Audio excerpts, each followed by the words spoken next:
मेरी 14 साल की दुल्हन मेरे बेड पर बैठी हुई थी। अभी उसके पीरियड्स होते हुए 1 महीना नहीं हुआ था और उस लड़की की शादी मेरे साथ कर दी गई थी। वह बहुत छोटी और मासूम थी, तो मैं उसके करीब जाकर बेड पर बैठा उसके होठों पर हाथ रखा, तो वह उछलकर एकदम बेड के उस साइड में चली गई और मुझसे कहने लगी, "ये क्या बदतमीज़ी है? मैंने तो सुना था कि पति शादी के रात दुल्हन को गिफ्ट देता है और लाइट बंद हो जाती है, फिर सुबह हो जाती है, लेकिन तुम ये सब मेरे साथ आप क्या कर रहे हो?" तो मैंने कहा, असल खेल तो शादी के रात लाइट बंद होने के बाद ही होता है। मेरी ये बात सुनकर वह थोड़ा डर भी गई थी। अब मुझे भी अपने जज़्बात पर काबू रख पाना बहुत मुश्किल लग रहा था, इसलिए जल्दी लाइट बंद कर दी और उसको बालों से खींचकर उसे अपने पास किया। फिर उस पर अपना मेरी मर्ज़ी के खिलाफ मेरे घर वालों ने मिलकर मेरी यह शादी करवा दी थी। लेकिन ऐसा कुछ भी नहीं था कि मैं किसी और को पसंद करती थी। मैं अभी इसलिए शादी नहीं करना चाहता था क्योंकि पूनम की उम्र अभी बहुत कम थी। मेरे घर वालों ने इस लड़की की उम्र तक नहीं देखी थी। इतनी कम उम्र की लड़की से मेरी शादी करवाना चाहते थे। मैं इतनी कम उम्र की लड़की से शादी नहीं करना चाहता था, लेकिन घर वालों ने मेरी एक नहीं सुनी क्योंकि हम अपने माँ-बाप के 2 ही बेटे थे और हम दोनों भाई की बचपन में ही शादी तय हो गई थी। हम राजस्थान से संबंध रखते थे। वहाँ पर ये आम बात थी कि बड़े बूढ़े बचपन में ही शादी तय कर दिया करते थे और पूनम तो मेरी भाभी की बहन थी। मेरी पुष्पा भाभी की बहन पूनम से मेरी शादी हो गई थी। अब इस वक्त मेरे कमरे में पूनम दुल्हन बनी बैठी थी। मैंने उसे जैसे ही कहा और बेड पर जाकर बैठ गया। मैं पहले शादी तो नहीं करना चाहता था, लेकिन शादी के बाद मुझसे कंट्रोल नहीं हो पा रहा था। मेरे जज़्बात पर काबू रख पाना अब बहुत मुश्किल लग रहा था। मैंने जैसे ही करीब जाकर उसके नर्म मुलायम गुलाबी होठों पर अपनी उँगली फेरनी शुरू की, तो मेरी उँगलियाँ उसके होठों पर लगते ही उसके होठ काँपने लगे थे। तो उसने झटके से मेरा हाथ पीछे किया और मुझसे कहने लगी, "ये क्या बेशर्मी है? तुम अपना हाथ पीछे करो।" मैंने भी सख्ती से बोल दिया, "मैं क्यों करूँ अपना हाथ पीछे? अब पत्नी बन चुकी हो मेरी। वैसे भी बहुत शौक था ना तुम्हें मुझसे शादी करने का और स्टेज पर तो बड़ा मुस्कुरा कर बैठी हुई थी। अब तुम्हें भी तो पता चले कि शादी के रात पति अपनी पत्नी के साथ और क्या-क्या करता है। आज तो मैं तुम्हें ऐसा मज़ा चखाऊँगा, होश तुम्हारे उड़ जाएँगे, जब मैं तुम्हारे बेहद करीब आकर ये सब कुछ करूँ।" मैं उससे कह रहा था कि मेरी बातें सुनकर वे बहुत घबरा गई और कहने लगी, "देखो, मैं ऐसी बेहुदा बातें सुनना पसंद नहीं करती। मुझे ऐसी बेशर्मी बिल्कुल भी पसंद नहीं, इसलिए तुम मेरे करीब आने की कोशिश मत करना।" ये कहकर वे बेड से खड़ी हो गई और वह बहुत घबरा रही थी। मैं भी उसको ज़ोर से पकड़कर खड़ा हो गया। मैंने भी कह दिया कि बेशर्मी तो अब शुरू होगी मिस पूनम। इस बेशर्मी के लिए तुम अच्छे से तैयार रहना। तुम्हें तो पता होगा ना कि शादी के रात और क्या-क्या होता है। तो पूनम कहने लगी, "मुझे भी तो तुम दूध पीती बच्ची ना समझना। मुझे भी पता है कि शादी के रात पति क्या करता है।" ये सुनकर मुझे थोड़ी-सी परेशानी हुई। मैंने उससे पूछा कि ऐसा भी पति क्या-क्या करता है दुल्हन के साथ? ज़रा मुझे भी तो बताओ। जिस तरह वह बोल रही थी, मुझे नहीं लगता था कि उसे शादी की रात के बारे में कुछ भी पता होगा। कहने लगी, "शादी के रात तो पति अपनी पत्नी को मुँह दिखाई का तोहफ़ा भी देते हैं।" मैंने कहा, "उसके बाद क्या होता है?" तो कहने लगी कि फिर पति एक लंबा लेक्चर भी सुनाता है कि मेरी मम्मी-पापा का बहुत ख़्याल रखना है, उनकी बहुत सेवा करनी है और उनका हर हुक्म मानना है, वग़ैरह-वग़ैरह। तो मैंने कहा, "अरे वाह! तुम्हें तो इतना बड़ा लेक्चर भी देने की ज़रूरत नहीं पड़ेगी। मुझे तुम्हें तो सब पता है, कम उम्र में ही बहुत समझदार हो तुम।" हाँ, समझदार तो मैं हूँ, मुझे ये भी पता है कि अपने सास-ससुर को अपने काबू में कैसे करना है। ये सुनकर तो मुझे बहुत ज़्यादा हैरानी हुई और हैरान भरी नज़रों से उसकी तरफ देखने लगा। फिर उसके इस बात पर मैंने अपना सर हिलाया और उसे कहने लगा, "अच्छा चलो, तुम्हें सब कुछ पता है, लेकिन उसके बाद क्या होता है?" तो वो कहने लगी, "लाइट बंद हो जाती है और सुबह हो जाती है, बस इतना ही। मैंने सीरियल में देखा है।" उसकी बात सुनकर मैं बहुत मन ही मन मुस्कुराया था। फिर मैं उसका हाथ पकड़कर अपने पास खींच लिया और उससे कहने लगा, "असल खेल तो शादी के रात लाइट बंद होने के बाद शुरू होते हैं।" और मैं उसे और ज़्यादा डराना चाहता था। अपने सख्त हाथों से उसके पूरे जिस्म पर अपना हाथ घुमाने लगा। अपने जिस्म पर मेरा हाथ महसूस करके कुछ घबरा सी रही थी। वह मेरी बातें सुनकर हिचकिचाना लगी थी। फिर मैंने उसे कहा कि तुम अपना कपड़ा चेंज तो करो मेरी छोटी सी जान, फिर तुम्हें सब कुछ बताता हूँ। मैंने उसके गाल पर धीरे से चुटकी काटी और कहा तो बहुत ज़्यादा घबरा रही थी। वह मेरी बातें सुनकर हिचकिचाना लगी थी। फिर मैंने उसे कहा कि तुम अपना कपड़ा चेंज कर लो मेरी छोटी सी जान, फिर तुम्हें सब कुछ बताता हूँ। मैंने उसके गाल पर धीरे से चुटकी काटी और कहा तो वह बहुत ज़्यादा घबरा रही थी। फिर मैंने उसे अलमारी में से एक नाइट सूट निकाल कर दिया और कहा ये पहन लो, और वह नाइटी लेकर वॉशरूम में चली गई। चेंज करके आई तो मैं कब धुल चुका था और वह उस बारीक जालीदार नाइटी में और ज़्यादा खूबसूरत लग रही थी। उसका पूरा बदन उस नाइटी में से झलक रहा था। फिर वह अपने खुले बालों की चोटियाँ बनाने लगी थी तो मैंने उसे कहा कि तुम खुले बालों में ही बहुत खूबसूरत लग रही हो, बालों को खुला ही रहने दो, तुम्हारे खुले बाल बहुत अच्छे लग रहे हैं। फिर उसको बाजू से कस के पकड़ लिया और उसे बेड पर ले आया। उस वक्त कमरे में गुप अंधेरा था। मैंने कहा मिस पूनम अब तुम तैयार हो ना, क्योंकि असल खेल तो अब शुरू होने वाला है। तो वह मेरी बात सुनकर बहुत घबरा रही थी और कहने लगी नहीं, मुझे बहुत डर लग रहा है। और तुम अभी से ही क्यों इतना डर रही हो? मैंने तो अभी कुछ किया भी नहीं है और तुम अभी से इतना डर रही हो। जब तुम्हारे साथ वो सब कुछ करूँगा तो तुम्हारा क्या हाल होगा? तब तो तुम्हारी पूरी दुनिया घूमती हुई नज़र आएगी। शादी ब्याह कोई गुड्डे गुड़ियों का खेल नहीं है, बहुत कुछ सहना पड़ता है एक लड़की को। मैं उसे डराना चाहता था बजाय उसे भरोसा देता। मैं उसे शादी के रिश्ते से बहुत ज़्यादा डरा देना चाहता था ताकि पूनम नाम की लड़की अपनी शादीशुदा ज़िंदगी से इतना डर जाए कि घर ही ना बसा सके, और मैं अपने घर वालों पर यह साबित कर सकूं एक ही घर से दो बहनों को एक ही घर से दो बहनों को लाना उनका गलत फैसला था। वे बेहद नर्वस थी, चेहरे की हवाइयाँ उड़ी हुई थी। वे कहने लगी नहीं भाई, मुझे लाइट बंद नहीं करनी, मैं लाइट जलाकर ही सोती हूँ।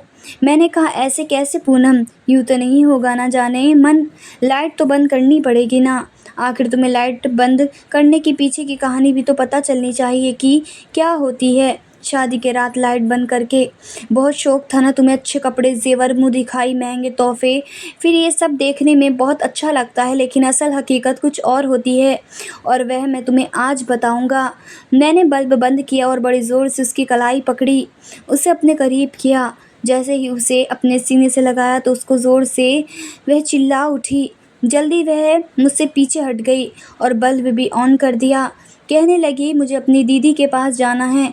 वे बेहद घबरा चुकी थी, अब तो आंसू भी बहाने लगी थी। मेरा मकसद भी पूरा हो गया था, मैं उसे डराना ही चाहता था। मैंने कहा चलो चलो नखरे मत दिखाओ, लेटो यहाँ, वरना तुम्हारे साथ ज़ोर ज़बरदस्ती भी करूँगा। अभी मैं प्यार से तुमसे बात कर रहा हूँ, जबकि मैंने उसे बड़ी ज़ोर से अपने सीने से जकड़ लिया था। वे जल्दी से उठ खड़ी हुई और कमरे से बाहर चली गई। उसने मेरे बड़े भाई का दरवाज़ा बुरी तरीके से खटखटाया। मेरे चेहरे पर मुस्कुराहट फैल गई। बहुत शौक था ना मेरे भाई को शादी का और उसकी खुदगर्जी का, उन्हें मुंह तोड़ जवाब मिलेगा। रमेश भाई के साथ साथ मेरे माँ बाप के कमरे का भी दरवाज़ा खुला। वह भी कमरे के दरवाजे पर खड़े हो गए। वह बहुत ज़ोर ज़ोर से रोए जा रही थी। कहने लगी दीदी मुझे आपके साथ ही सोना है, और भाभी के सीने से लगकर बहुत ज़ोर से रोए जा रही थी। कहने लगी दीदी मुझे आपके साथ ही सोना है। रमेश भाई का मुंह हैरानी से खुला का खुला रह गया। मेरी भाभी पूनम के रोने से परेशान थी। कहने लगी क्या हुआ तुम्हें पूनम? कहने लगी मैं आकाश के कमरे में नहीं सोऊंगी। भाभी उससे वजह पूछने लगी, लेकिन वह क्या वजह बताती, उसने कुछ नहीं बताया। पूनम तो भाभी के कमरे में चली गई और बेड पर जाकर बैठ गई। मेरी माँ कहने लगी आकाश उसे क्या हुआ है? शादी के रस्म पर तो वह बहुत खुश लग रही थी। मैंने कहा बहुत शौक था ना आप लोगों को छोटी उम्र की लड़की से शादी करने का, अब देख लीजिए उसका बचपना। हाथ पकड़ा नहीं कि शोर मचाना शुरू कर दिया। संभालिए अब खुद उसे। यह कहकर मैं अपने कमरे में आकर बेड पर लेट गया और सुकून की गहरी सांस ली। उससे पहले कि मैं सोता मेरा भाई रमेश बड़े गुस्से से तकिया पकड़े मेरे कमरे में ज़ोर से तकिया बेड पर फेंका और बैठ गया। जब मैंने पलट कर उसकी तरफ देखा, कहने लगा हाथ हल्का नहीं रख सकते थे अपनी पत्नी पर। मैंने कहा कि मैंने बस हाथ पकड़ा था भाई, अब क्या हाथ भी नहीं पकड़ता? मुझे क्या पता था वे इतना तमाशा खड़ा कर देगी। वे कहने लगे मेरी रात काली हो गई तुम्हारी वजह से। मैंने कहा मैंने क्या किया है, मेरी क्या गलती है? अरे जब 14 साल की लड़की को दुल्हन बनाकर कमरे में भेजोगे तो ये सब कुछ तो होगा ही ना। एक पैसे की अकल नहीं उस लड़की के अंदर। वे तो शादी बस इसलिए कर रही थी कि मुँह दिखाई में महँगे-महँगे तोहफ़े मिलेंगे, नए-नए कपड़े पहनूँगी। उसे थोड़ा बहुत भी नहीं मालूम था कि शादी क्या होती है।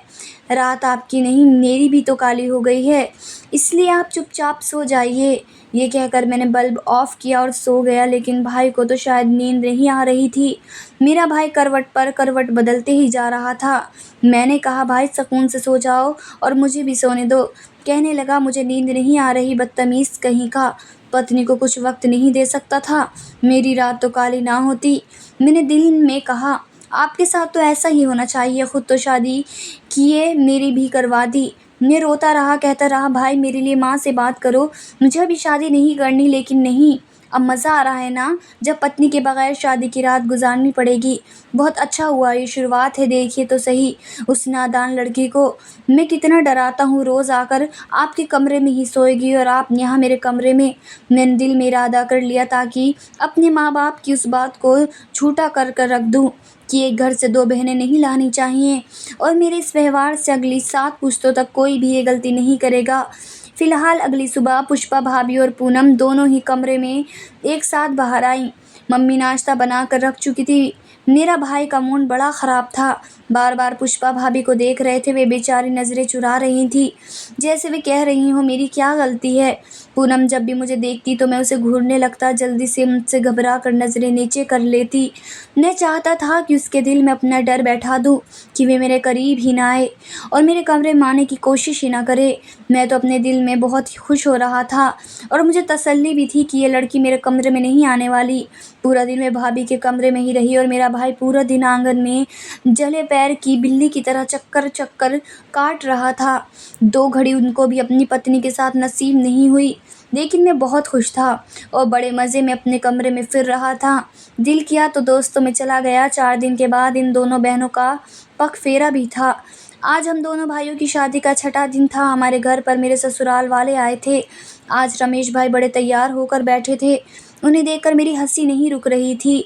पूनम मेरे पास बैठी थी। मैंने उसका बाजू पकड़ा और ज़ोर से दबा दिया और उसके कान के करीब जाकर कहा, अब तो तुम अपने मायके जा रही हो, लेकिन आओगी तो जाओगी कहाँ? इसी तरह कई दिन बीत गए। आज हम दोनों भाई अपने ससुराल अपनी अपनी पत्नियों को लेने गए थे।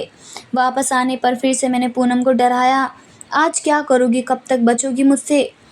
आना तो तुमको मेरे कमरे में ही है ना, और आज तो तुम जैसे भी बड़ी प्यारी लग रही हो।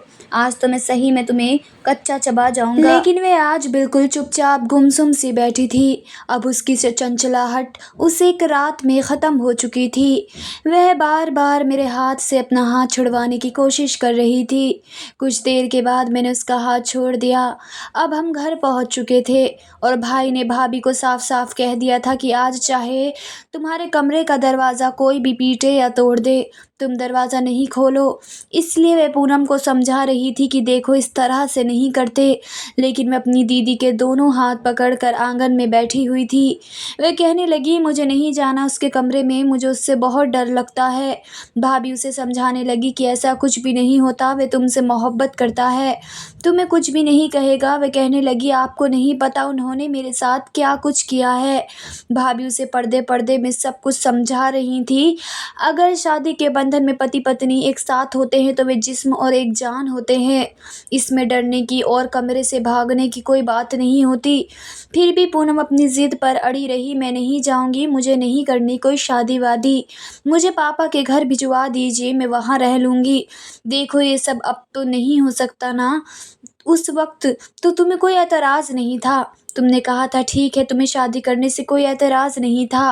वह कहने लगी मुझे क्या पता था ये होता है शादी में, मुझे नहीं पता, मैं नहीं जाऊंगी आकाश के कमरे में। रमेश भाई अपने कमरे के दरवाजे के पास हाथ बांधे खड़े भाभी को घूरे जा रहे थे और वह बार बार नज़रें चुरा कर पूनम से अपना हाथ छुड़वाने की कोशिश कर रही थी।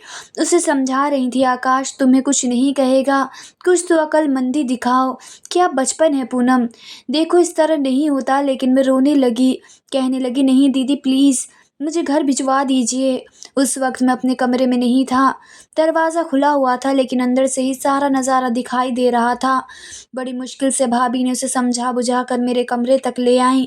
लेकिन वह कमरे में नहीं आ रही थी, बाहर सोफ़े पर बैठी अपनी उँगलियाँ मोड़े जा रही थी। मैं बहुत घबरा रही थी, जैसे कमरे में आएगी तो उसकी जान निकल जाएगी। ये देखकर मैं बड़ा खुश हो रहा था और मुस्कुरा भी रहा था। लेकिन मैं ये नहीं जानता था कि वह इस तरह डर जाएगी। वह चुपचाप कमरे में आई, मुझसे बात किए बगैर उसने अलमारी खोली। उसने कमरे का दरवाज़ा तक बंद नहीं किया। अलमारी में से उसने अपना एक कपड़ा निकाला और वॉशरूम में चली गई। मैं उसकी एक-एक हरकत को नोट कर रहा था। वह बाहर आई तो बिल्कुल सादगी में थी।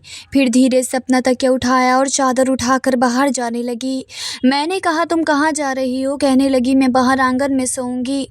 तुम्हारी अच्छा, ये लाइट बंद कर दो और दरवाज़ा बंद करके जाना, ठीक है? वे जल्दी से मान गई। यहाँ तक तो सब कुछ ठीक ठाक था। वह मुझसे कुछ भी नहीं कहती। ज़्यादातर वक्त उसका भाभी के साथ ही बीतता था या फिर मेरी मम्मी के साथ। वह उनके साथ बैठी रहती, गप्पे छप्पे मारती रहती, हंसती रहती। लेकिन जैसे ही मैं ऑफिस से आता, मुझे देखकर उसे जैसे सांप सूंघ जाता। शायद भाभी ने तो किचन संभाल लिया था, लेकिन वह महारानी किचन का कोई काम नहीं करती थी। बस उसका एक ही काम था, मेरी माँ के साथ बैठकर बातें करना, हंसना और जोक सुनाना। पापा भी उसकी कंपनी में बड़े खुश होते थे। जब सब सो जाते तो वह आंगन के सोफे पर आराम से जाकर सो जाती और फिर सुबह सुबह उठने से पहले मेरे कमरे में आकर तकिया फेंक देती, लेकिन कमरे के अंदर नहीं आती थी। इसी तरह महीना भर बीत गया। पापा ने कहा सबसे पहले हनीमून पर रमेश और पुष्पा जाएंगे। जब वह वापस आएंगे फिर आकाश और पूनम को भेज देंगे। भाई और भाभी तो बहुत खुश थे, लेकिन पूनम बड़ी उदास थी। वे कहने लगी, दीदी आप अभी क्यों जा रही हो? मुझे भी अपने साथ ले जाइए, मैं भी आप लोगों के साथ ही घूम कर आऊँगी। मुझे आकाश के साथ नहीं जाना। पूनम भाभी उसे समझाते हुए जा चुकी थी। अब ये हुआ कि वह रमेश भाई के कमरे में जाकर सो जाती थी। लेकिन मुझे कुछ होने लगा था। फिलहाल मेरी पत्नी थी। शुरू-शुरू में मैंने पापा और भाई की ज़बरदस्ती शादी की वजह से मैंने ये सब कुछ कर दिया था, लेकिन अब दिल चाहता था वे मेरे कमरे में आए, मुझसे बातें करे। अब मेरे ही जज़्बात उभर रहे थे, जो अब तंग करने लगे थे। लेकिन जिस तरह मैंने उसे डरा चुका था, वे मुझे देखते ही डर जाया करती थी। एक बार मुझे नींद नहीं आ रही थी। मैंने सोचा पूनम से अपने किए पर व्यवहार की माफ़ी मांग लेनी चाहिए और उसे अपने कमरे में लाना चाहिए। उसे प्यार वह सब कुछ देना चाहिए जिसकी वह हकदार थी। मैं भी कब तक उससे यूँ दूर रहता? आखिर जो होना था वह तो हो चुका था।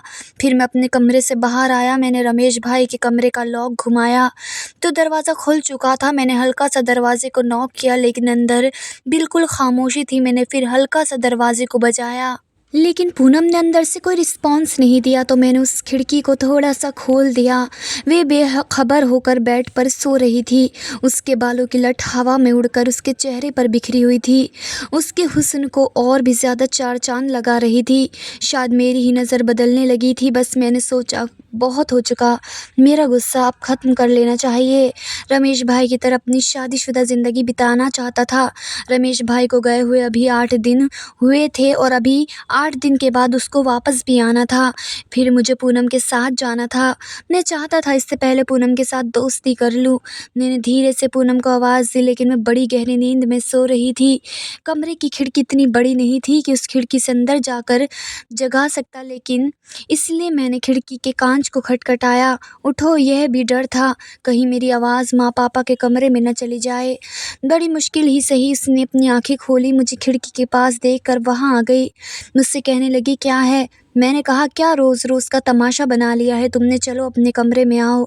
लेकिन ये सुनकर वे फिर से घबराने लगी। मुझसे कहने लगी, मुझे नहीं आना, मैं यहाँ पर ठीक हूँ। मैंने कहा, पूनम अच्छा, आई एम सॉरी, मैं तुम्हारे साथ अब कोई बदतमीज़ी नहीं करूँगा, बस तुम मेरे साथ मेरे कमरे में आओ। लेकिन वे ना में सिर हिलाने लगी और कहने लगी, नहीं, मैं अपने कमरे में नहीं आऊँगी। ये सब सुनकर मैं जलने लगा था। अपने पाँव पर कुल्हाड़ी तो मैंने खुद ही मार ली थी। कमरे में खिड़की दरवाजे सब कुछ बंद करके सोती थी। फ़िलहाल खाना उसी टेबल पर मेरे साथ ही बैठकर खाना पड़ता। मम्मी पापा सामने बैठे हुए थे। जैसे ही वह खाना खाने के लिए बैठी थी, मैं उसके बराबर वाली कुर्सी पर बैठ जाता। जब मेरे भाई भाभी थे तो वो उनके साथ बैठती थी। मैंने उनसे कहा कि मेरी प्लेट में चावल डाल दो, उसने चावल मेरी प्लेट में डाल दिया। मैंने अपना पैर उसके पैर के ऊपर रख दिया, वह बुरी तरह से चीखी। बाकी सब भी मेरी तरफ देखने लगे, मैंने भी उस पर एक नज़र डाली।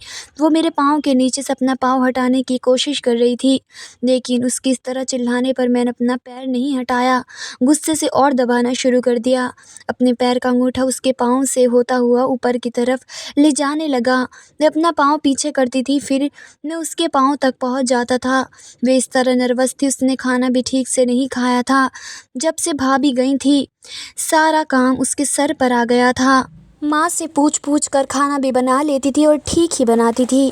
रात को जब सब आंगन में थे तो वे किचन में बर्तन धो रही थी। मैं चुपचाप किचन में आ गया, फ्रिज में से पानी की बोतल निकाल कर गिलास में डाल कर पीने लगा। वे बर्तन धोने में बिजी थी। पानी पीने के बाद मैं इसके बिल्कुल पीछे जाकर खड़ा हो गया और पीछे से उसे अपनी बाहों में जकड़ लिया। वे बुरी तरह से डरती हुई पीछे हटी।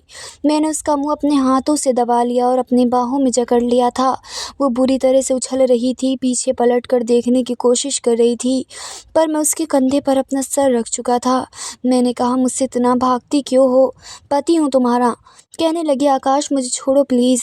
मैंने कहा, शराफत से आज मेरे कमरे में आ जाना। वैसे भी कल भाभी और भाई वापस आ रहे हैं, फिर तो तुम्हें मेरे साथ ही हनीमून पर जाना पड़ेगा। फिर वहाँ क्या करोगी पूनम? अगर आज तुम मेरे कमरे में नहीं आई तो कल तो तुम्हें आना ही पड़ेगा। याद रखना, गिन गिन कर बदले लूँगा तुमसे। पता नहीं क्यों मैं हमेशा उसे इस तरह अकड़ कर बात किया करता था। मेरा कहना था कि वे चिल्लाने लगी। मैंने जल्दी से उसे छोड़ दिया। मम्मी पापा दोनों किचन में आ गए। कहने लगे, क्या हुआ?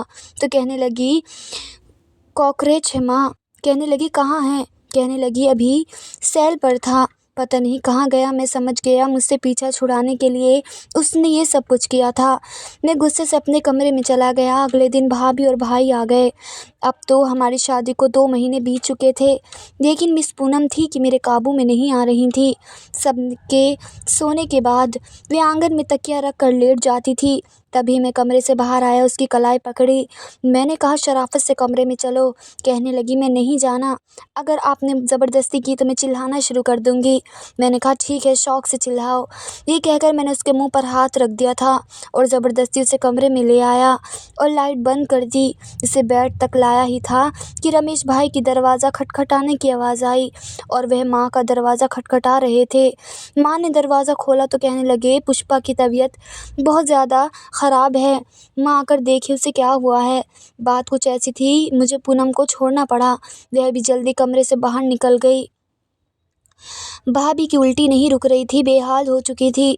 मेरी माँ ने पूनम से कहा, जाओ नींबू पानी बना कर लाओ। वे नींबू पानी बना कर लाईं। भाभी को पिलाया, फिर उसे डॉक्टर के पास ले गए। तब मालूम हुआ कि भाभी प्रेग्नेंट हो चुकी थी, लेकिन डॉक्टर ने बेड रेस्ट बताया था। खुशी की खबर तो थी, इसलिए मैं भी खुश था कि चलो चाचू बन जाऊँगा। इसलिए अब हमारा हनीमून तो कैंसिल हो चुका था, क्योंकि सारे काम की जिम्मेदारी पूनम पर पड़ चुकी थी। भाभी को कमरे तक खाना भी वही ला कर देती थी, संभालती भी वही थी, क्योंकि उनकी तबीयत ठीक नहीं रहती थी। पूरा दिन वह घर में घन चक्कर बनकर रह जाती थी। अब तो मुझे उस पर तरस आने लगा था। बहुत कम उम्र में उस पर बहुत बड़ी जिम्मेदारियां आ पड़ी थी। फिर उस पर मेरा उसके साथ व्यवहार भी अच्छा नहीं था।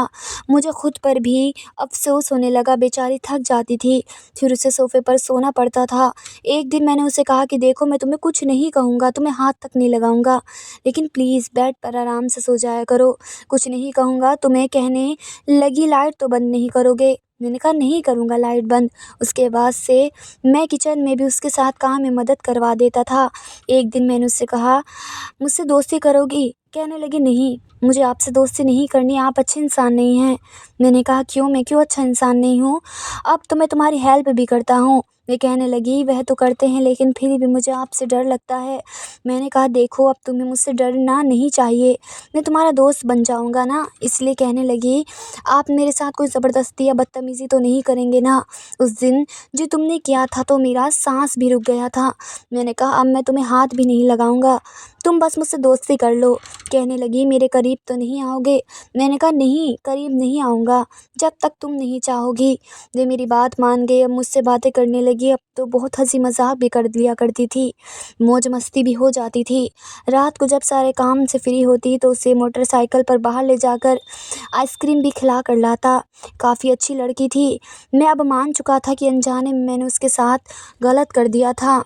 9 महीने का टाइम भी बीत गया। भाभी को एक बार बहुत दर्द उठा। माँ की तबीयत ठीक नहीं थी, इसलिए मुझे और पूनम को भाई भाभी के साथ जाना पड़ा। हम दोनों बहुत इंतज़ार में थे, देखो क्या होता है, बेटा या बेटी। लेकिन जब डॉक्टर ने बाहर आकर हमें एक ऐसी खबर सुनाई कि हमारे कदमों के नीचे से ज़मीन निकल गई। वे कहने लगे, मिस्टर रमेश, आपका बेटा हुआ है, लेकिन आपकी पत्नी को हम नहीं बचा सके। ये सुनना था कि हमें अपने कानों पर यकीन नहीं आ रहा था। ऐसा कैसे हो सकता था? रमेश भाई तो यूँ थे जैसे सांस लेना भूल गए थे। यही हाल पूनम का भी था। कहने लगे, डॉक्टर, ये आप क्या कह रहे हैं? ऐसा कैसे हो सकता है? वे तो ठीक थी। तभी वे कहने लगे कि उसका बीपी शॉर्ट हो गया था, इसलिए सब कुछ बहुत आनन फानन में हो गया। हम पर तो जैसे मुसीबत टूट पड़ी। पूनम और भाई भी, सबकी हालत बुरी थी। पहली बार मैंने भाई को यूँ फूट फूट कर रोते हुए देखा। मैं खुद कुछ नहीं समझ पा रहा था, ये सब कैसे हो गया। एक तरफ मैं भाई को संभाल रहा था, दूसरी तरफ पूनम को, लेकिन दोनों ही मेरे काबू से बाहर थे। ये खबर जब मैंने पापा को सुनाई तो वे भी परेशान हो गए। मम्मी पापा दोनों हॉस्पिटल पहुंच गए। अभी तक बच्चा नर्स के पास ही था, क्योंकि मैं तो उन दोनों को संभालने में लगा हुआ था। माँ आई तो पूनम उनके गले लगकर रोने लगी। ये खबर जब पूनम के मायके में गई तो उन पर तो जैसे मुसीबतों का पहाड़ टूट पड़ा था। फिलहाल वक्त था जो गुजर गया, लेकिन हमारे घर की तो जैसे खुशियाँ ही ख़त्म होकर रह गई। उस मासूम बच्चे को पूनम संभालने लगी। वे चुप चुप सी हो गई थी। उसका सारा बचपन पहले की तरह हंसना बोलना जैसे ख़त्म सा हो गया था। मेरा भाई भी बिल्कुल चुप रहने लगा था। उससे बात करो तो लगता कि अभी रो पड़ेगा। एक मैं था जो भाई को तसल्ली देता था। 2 महीने बीत गए। मुझे लगता था जैसे पूनम अपनी उम्र से काफ़ी बूढ़ी हो चुकी थी। रात को जब वह थकी हारी बेड पर बैठती, चिंटू रोने लगता। रमेश भाई का बेटा था, वह उसे चुप करवाने लगती। अब तो मुझे उस पर तरस आने लगा था। मैंने कहा, ऐसा करो, उसे मुझे दे दो, तुम सो जाओ, थोड़ी देर आराम कर लो। उसकी आंखें नींद से भरी रहती। कहने लगती, चिंटू आपसे चुप नहीं रहेगा, मेरे पास ही ज़्यादा रहता है। मैंने कहा, मैं उसको पकड़ लूँगा। इसी तरह 1 साल का वक्त भी बीत गया और मैं पूनम के लिए तरसता रहता था। लेकिन पूनम को तो घर से फुर्सत नहीं मिलती थी। वह सभी घर को संभाल रही थी। ऐसे में पूनम के मायके में एक और मुसीबत आन पड़ी। पूनम का बड़ा बहनोई, जो कि एक कार हादसे में उसकी मौत हो गई। वे सभी वहाँ पर चले गए और रोने पीटने लगे। एक ही साल में पूनम के मायके में 2 मौत हो गई थी और ये किसी से बर्दाश्त नहीं हो रहा था। बहुत जल्द उसकी बड़ी बहन को उसके ससुराल वालों ने उसके मायके भेज दिया था और कहा कि हम इसका खर्चा नहीं उठा पाएंगे।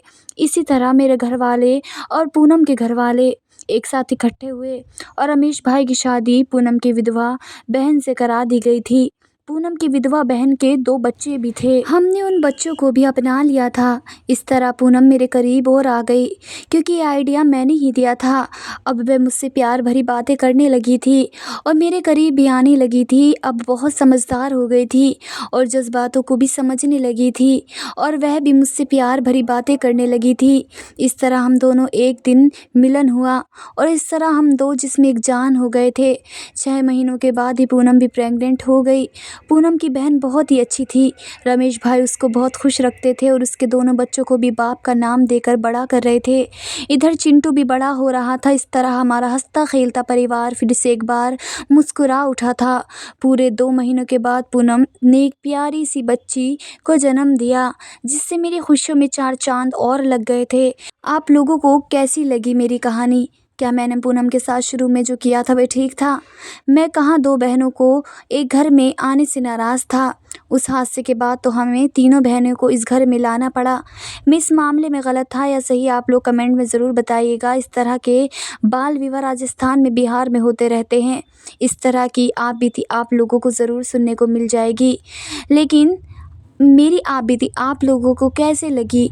मुझे कमेंट करके ज़रूर बताइएगा। मैं और पूनम आज बहुत खुश हैं। मैं अपनी पिछली ज़िंदगी को सोचता हूँ तो बहुत दुखी भी होता हूँ और खुश भी होता हूँ।